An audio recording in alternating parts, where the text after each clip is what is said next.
Assalomu alaykum hurmatli nurobodliklar. Nihoyat bugun Nurstars loyihasining 2-soni. Mehmonimiz sizga va'da qilganimizdek, tumanimizda yagona bo'lgan xususiy maktab asoschisi, Nurziyo Intellekt xususiy maktabining asoschisi Allayarova Nafisa Narxurazovna bo'ladi. Assalomu alaykum Nafisa opa, xush kelibsiz. Assalomu alaykum. Sizga birinchi savol. O'qituvchisiz, tajribali o'qituvchisiz. Tumanimizda ta'lim sifatini oshirish uchun nimalarga e'tibor qaratish kerak? Ta'lim sifatini oshirish nafaqat o'qituvchiga, balki o'quvchining ota-onasiga ham bog'liq. Ota-ona bilan maktab hamkorligini yo'lga qo'ysak, ta'lim sifati yanada rivojlanadi deb o'ylayman. Qisqacha shunday. Xo'p, ko'p o'quvchilarni prezident maktabiga tayyorlayapsiz va natija qilyapsiz. Prezident maktablarida o'qiyotgan o'quvchilaringiz bor. Bunda qandaydir o'ziga xoslik bormi yoki bo'lmasam hech kimga aytmagan bir yo'nalishingiz bormi? Bu biz uchun qiziq. Avvalo, o'quvchini salohiyatiga bog'liq. Shuning bilan birgalikda o'qituvchi tajribasi, boya aytib o'tganimdek, ota-onaning o'quvchi bilan birga qadamma-qadam ishlash natijasi va ozgina omad. Avvalo Alloh taolo o'quvchini, o'sha har bir tayyorlanayotgan o'quvchini rizqini qayerga qo'shgan bo'lsa, o'sha joyda bo'ladi. Rahmat. 3-savol. O'quvchilarga zamon talablariga mos ravishda ta'lim berishdan. Bu tomoshabinlardan kelgan savol. Zamon talablariga mos ta'lim berishdan asosiy maqsadingiz nima? Bu sizga hobbimi? Yoki o'quvchilarni bilim darajasini oshirishmi? Moddiy ehtiyojdan kelib chiqqan? Birinchi navbatda hobbi desam ham bo'ladi. Keyin o'quvchilarni bilim darajasini oshirish. O'sha o'quvchilarni bilim darajasi oshganini ko'rganingizdan keyin menda ishlashga ishtiyoq ortadi. Qachonki o'quvchi natija qilaversa, ishlagim kelaveradi. Moddiy ehtiyoj emas, ha? Yo'q, moddiy ehtiyoj bo'lmagan. Buni ochishdan maqsad ham o'zi moddiy ehtiyoj bo'lmagan. Rahmat. Prezident maktabiga kirishda, imtihonlarda belgilash jarayonida o'quvchilarga ruchka bilan emas, qalam bilan belgilashadi. Bu sizda qandaydir shubha uyg'otmaydimi? Misol, qalam bilan belgilangan joyini o'chirish mumkin. Yo'q, shubha uyg'otmaydi. Sababi bu nazorat materiallari, Prezident maktabi savollari nazorat materiallari Cambridge Assessment xalqaro tashkilot tomonidan tayyorlanadi va buni qalamda belgilashni o'sha Cambridge Assessment tashkilot tomonidan belgilangan.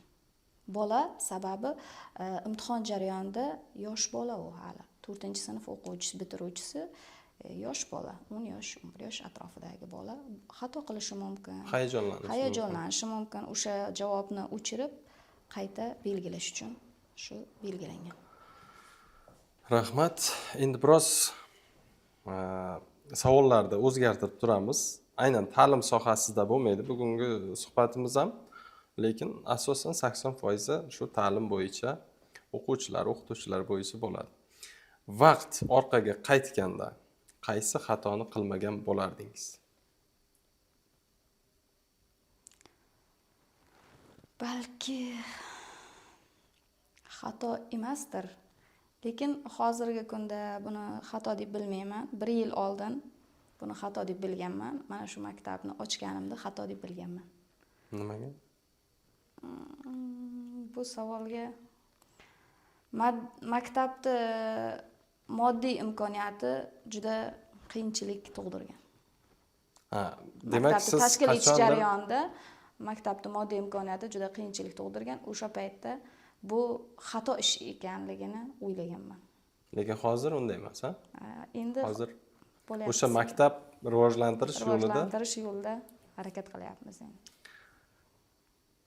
Nurobod shahrimizning sizga yoqqan bitta tomoni, yoqmagan bitta tomon. Yoqqan tomoni shahar o'ziga xos. Nimasi bilan? Tuzilish jihatidan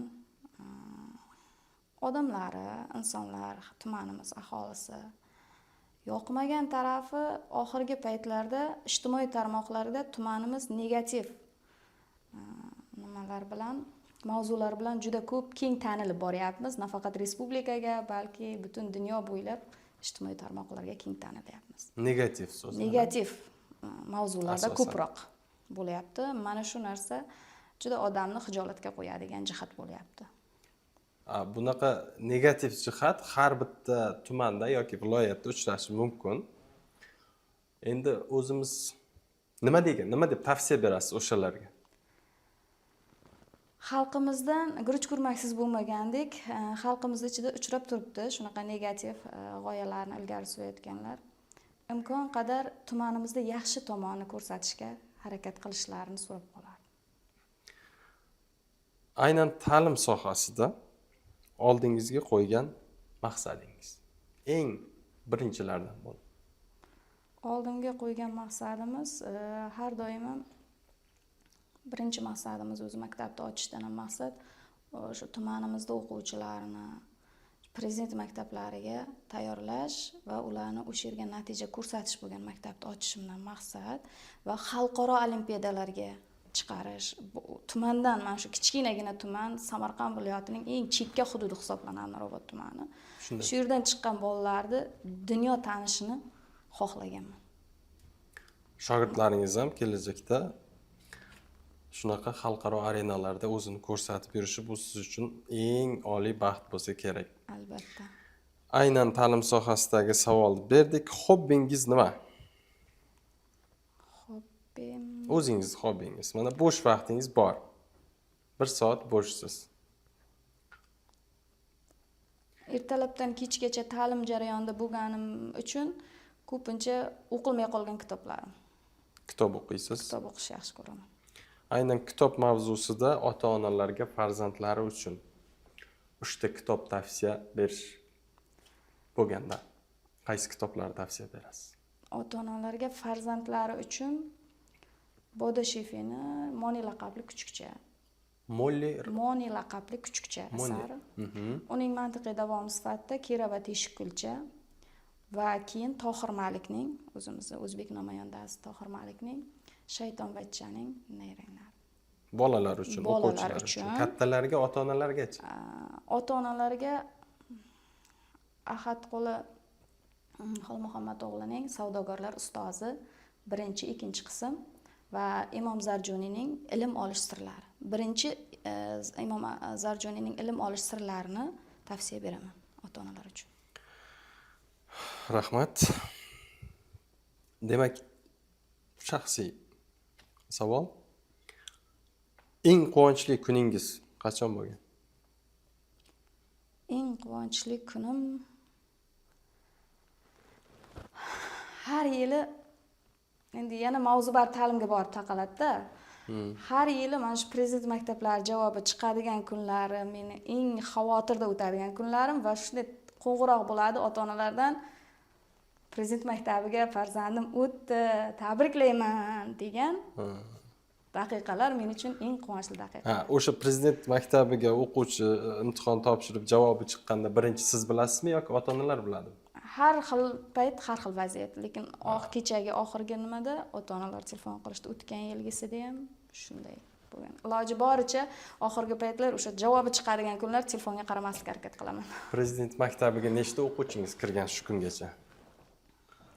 Har yili 2 tadan 2021 dan hisoblasak, har yili 2 ta bo'lsa, bu yil alhamdulillah 4 ta. Har yili oshib boryapti daraja. Hozir sizda nechta o'quvchi bor? Nur Ziyo intellekt xususiy maktabini asoschisi deb tanishtirdik. O'sha maktabda hozir nechta o'quvchi tarbiyalanadi? 66 nafar. 66 nafar. Yana joylar bor. Bor, qabul qilamiz. Demak, sizda imkoniyat bor. Tilaging deyishsa, nima so'ragan bo'lardingiz? Tilagingni deyishsa, til o'rganishdi. Til o'rganish. Qaysi til? Kamida 3 ta. Aha. Aytib o'tsangiz, misol uchun qaysi tillar? Ingliz tili, arab tili, turk tili. Turk tili.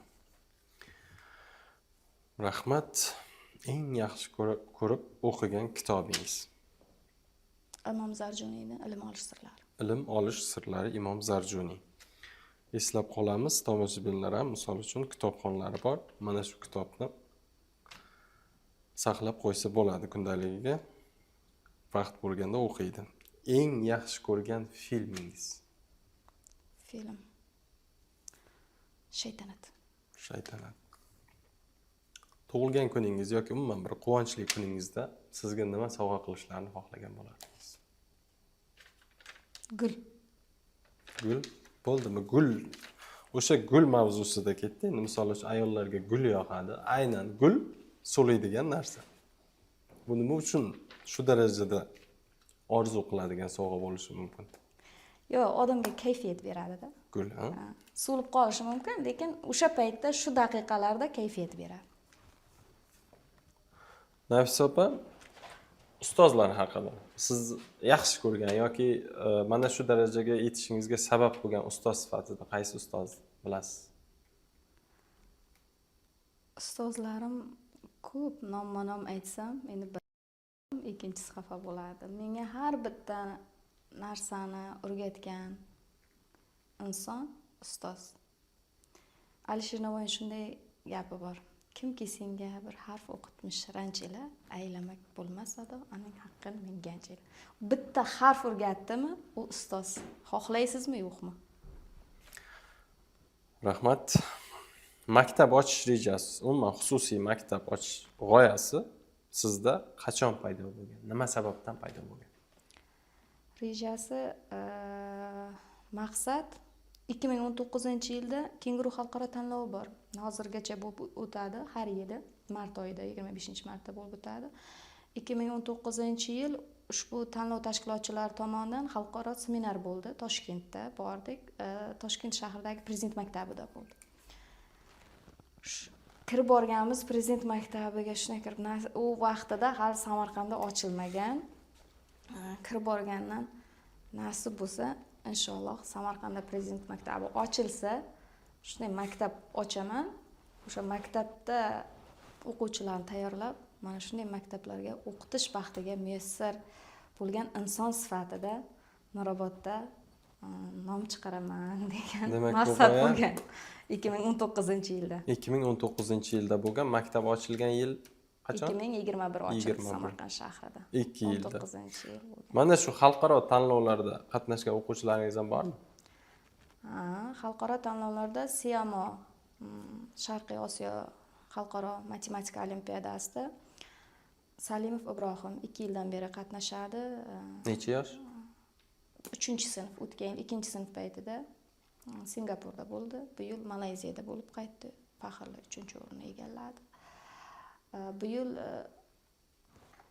Dubay xalqaro olimpiadasida mental arifmetika bo'yicha 1-sinf o'quvchimiz Ko'ylev Hamidulloh chempion bo'lib qaytdi. Mart oyi yaqinda. O'tgan yilgi bitiruvchilarimizdan xuddi shunday Dubay xalqaro mental arifmetika olimpiadasida Hikmatov Asadbek o'quvchimiz qatnashgandi. Hozirgi kunda u Samarqand shahrida Prezident maktabida o'qiydi. Yaxshi.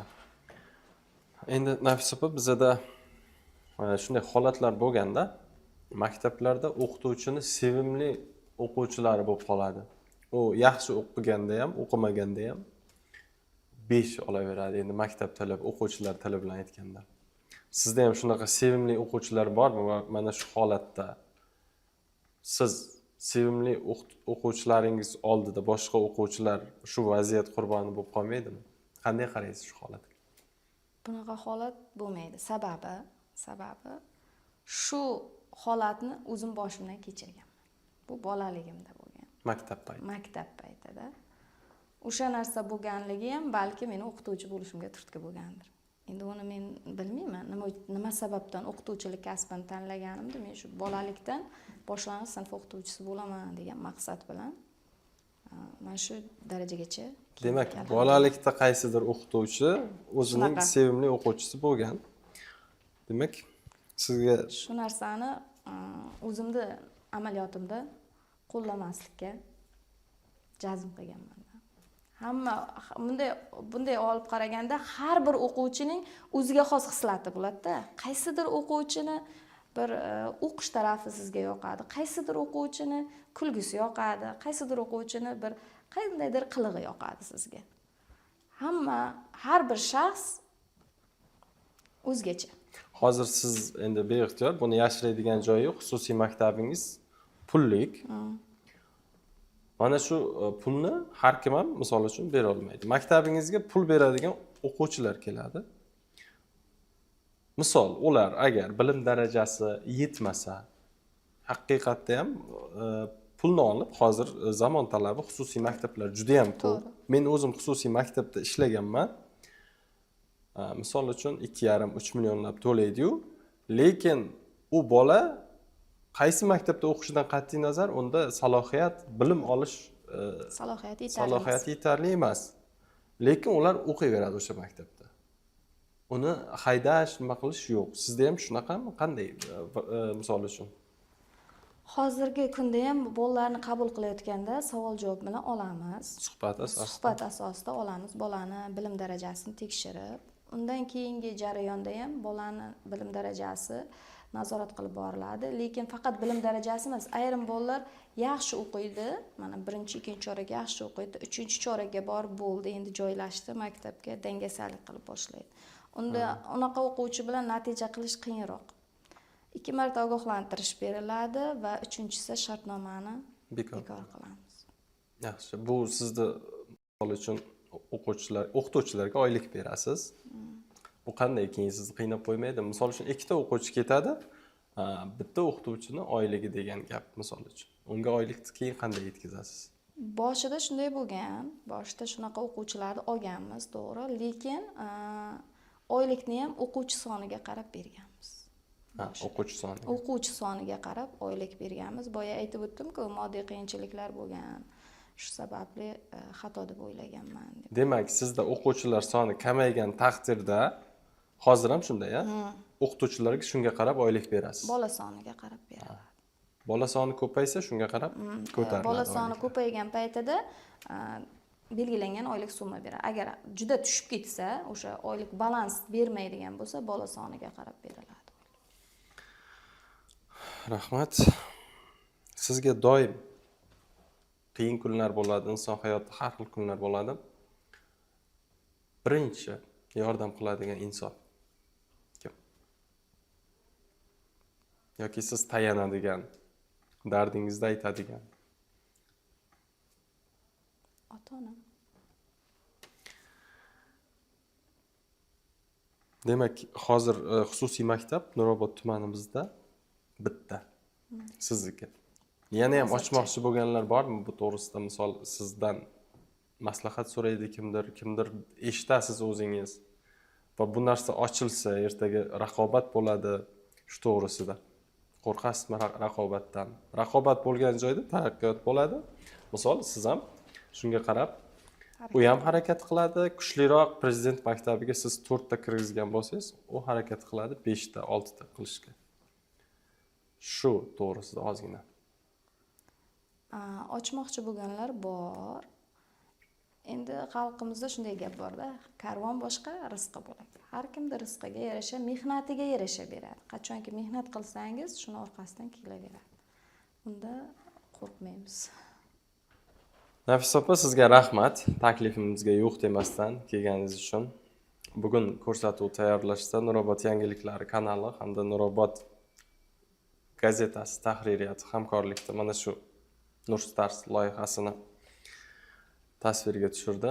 Kamchiliklar uchun mana shu ijtimoiy tarmoq kanal kuzatuvchilaridan uzr so'raymiz. Har holda bu boshlanishi, nasib qilsa kelajakda katta rejalarimiz bor. Sizni ko'rganlarga aytar so'zingiz. Taklif uchun rahmat.